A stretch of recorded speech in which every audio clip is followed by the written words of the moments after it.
News آئی کہ government 20% جو ہے بجلی کا ٹیرف بڑھا رہی ہے فار پیک آورز. نارملی اتنی بڑی بات نہیں ہے یہ.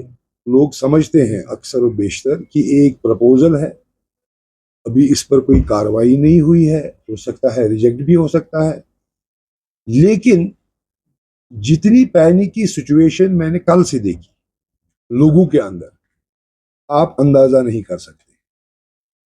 اتنی ڈسٹریس کالز جیسے کہ کشمیری پر ایک آسمان ٹوٹ پڑا, اتنے لوگ ملنے آئے اور ایک ہی بات, اب کیا بنے گا, پاور کا فیس بڑھ رہا ہے. اب سوال پیدا ہوتا ہے کہ کتنا آسمان ٹوٹ پڑا ہے کہ لوگ اتنے پینک. ہمیں اس چیز کو آئسولیشن میں نہیں دیکھنا ہے کہ پاور میں گورنمنٹ نے پرپوز کیا کہ 20% ہائیک ہوگی, اس سے لوگ پینک ہی ہو گئے. نہیں, اس کے پیچھے ایک بہت بڑی دلیل ہے. لوگ جموں کشمیر کے, بالخصوص کشمیر کے اقتصادی انتشار,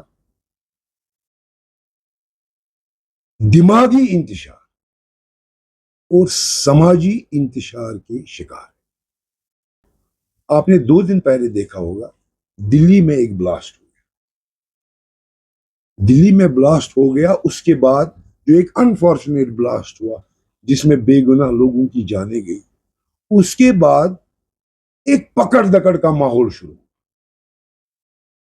آپ نے دیکھا کہ وہ عمر جس کو بتاتے ہیں جو اس بلاسٹ کا ذمہ دار ہے, جس نے اپنے آپ کو بلاسٹ کروایا ریڈ فورٹ کے پاس, اس کا گھر یہاں کشمیر میں ہے, اس کو اڑا دیا گیا. پکڑ دکڑ کا ماحول شروع ہوا. کشمیری تاجر جو باہر ہیں, جو شال بیچنے, ہینڈی کرافٹس بیچنے یا نوکری کے سلسلے میں باہر ہیں, ان کو اٹیک کیا گیا. جو اسٹوڈنٹس یہاں سے باہر گئے ہیں تعلیم حاصل کرنے کے لیے, ان کو اٹیک کیا گیا. لوگ اسی پریشانی میں مبتلا تھے کہ ہمارے بچے کیا وہاں سیف ہیں, ان کے ساتھ کوئی مسئلہ تو نہیں ہو گیا. اور اتنی دیر میں ہمارے کسی افسر نے یہ نیوز لیک کرا دی کہ وہ تو ٹھیک ہے, آپ پریشان ہیں, لیکن ایک اور پریشانی آپ کے سر پر ہم ڈال دیں گے, اب آپ کو بجلی فیس بھی بڑھایا جائے گا. اس کا کیا مقصد ہے؟ لوگوں کو مزید مشکلات میں مبتلا کرنا, لوگوں کا اٹینشن ڈائیورٹ کرنا. کیوں اس افسر نے یہ نیوز لیک کرائی جبکہ ابھی گورنمنٹ کا اس پر ڈیسیجن بھی نہیں آیا ہے؟ ڈیسیجن آئے گا, یہ اسٹیٹ الیکٹرسٹی ریگولیٹری کمیشن کے پاس جائے گا, اس پر بات مباحثہ ہوگا. مگر مسئلہ یہ ہے کہ لوگوں کو کس طرح انتشار میں مبتلا کیا جا رہا ہے, یہ ہمیں سمجھنے کی ضرورت ہے. آپ کو یاد ہوگا اپریل 22 پہلگام کا ایک انفارچونیٹ انسیڈنٹ ہوتا ہے. اس کے بعد سارا ٹورزم جو جموں کشمیر کا ہے, بالخصوص کشمیر کا, ختم ہو جاتا ہے. اور جتنے بھی لوگ ٹورزم کے ساتھ منسلک ہے وہ ایک ایک پائی کے محتاج ہوئے, ان کے پاس کوئی کام نہیں. آپ نے دیکھا کہ اس پہلگام انسیڈنٹ کے بعد آپریشن سندور جو ہے وہ جاری ہوا, اس کے بھی اپنے اثرات ہیں. سارے ملک میں اس کے اثرات ہیں, جموں کشمیر میں اس کے خصوصی اثرات. اس کے بعد آپ نے دیکھا نیشنل ہائی وے کا ایک مسئلہ آیا جہاں ہمارے فروٹ گروورز کا فروٹ باہر جا رہا تھا. تقریباً 1.5 مہینے کے لیے یہ راستہ بند رہا.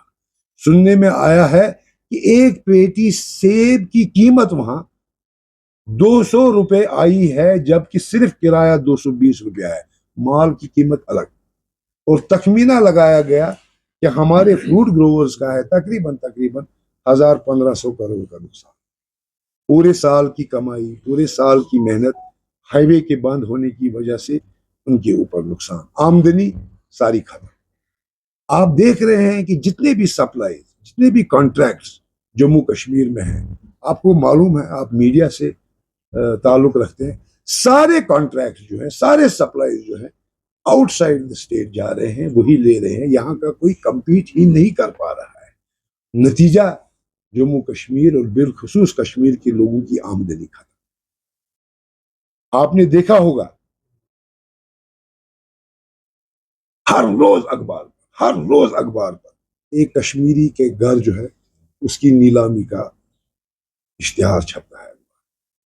ہر روز آپ دیکھیں گے, آپ اخبار والے ہیں, صبح اخبار کھولیے, کسی نہ کسی کشمیری کے مکان کا نیلامی کا اشتہار ہوگا اور کتنے ہی کشمیری لوگوں کو گھروں سے جو ہے نکال دیا ہے، اس لیے کیونکہ انہوں نے بینک سے قرضہ لیا ہے، ان کی ادائیگی نہیں ہو سکی، کیونکہ یہاں پر کام نہیں ہے، کیونکہ یہاں پر آمدنی نہیں ہے، لیکن قانون یہ کہتا ہے کہ اس کو اس کے مکان سے بے دخل کرنا ہے۔ پورے ہندوستان میں 11 لاکھ کروڑ لوگوں کے معاف کیے گئے ہیں آج تک، ان 10 سالوں میں 11 لاکھ کروڑ۔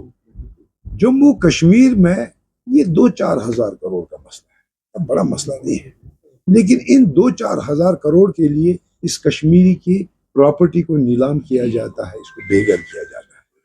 یہ دو ماپدنڈ کیوں ہیں؟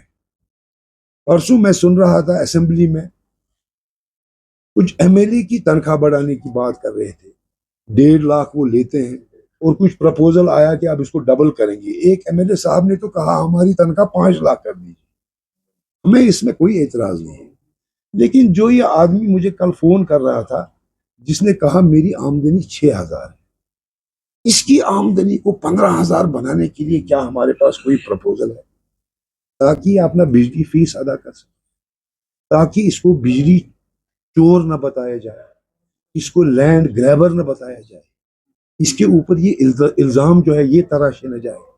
یہ کشمیری بدنام ہو گیا، ادھر بھی بدنام ہو گیا اور سارے ملک میں بدنام۔ اس کشمیری کی خطا کیا ہے؟ اس کی غلطی کیا ہے؟ یہ 35 سال سے پریشانیوں میں ہے، اور بالخصوص 2019 کے بعد جتنی پریشانیاں اس جموں کشمیر کے باشندے نے دیکھی ہے، ہندوستان کے کسی باشندے نے یہ پریشانی، کہ لوگ بہت پریشانیوں میں مبتلا ہے، اور لوگوں کے لیے کچھ کیا جائے اور لوگوں کو ان پریشانیوں سے جو ہے نکالا جائے۔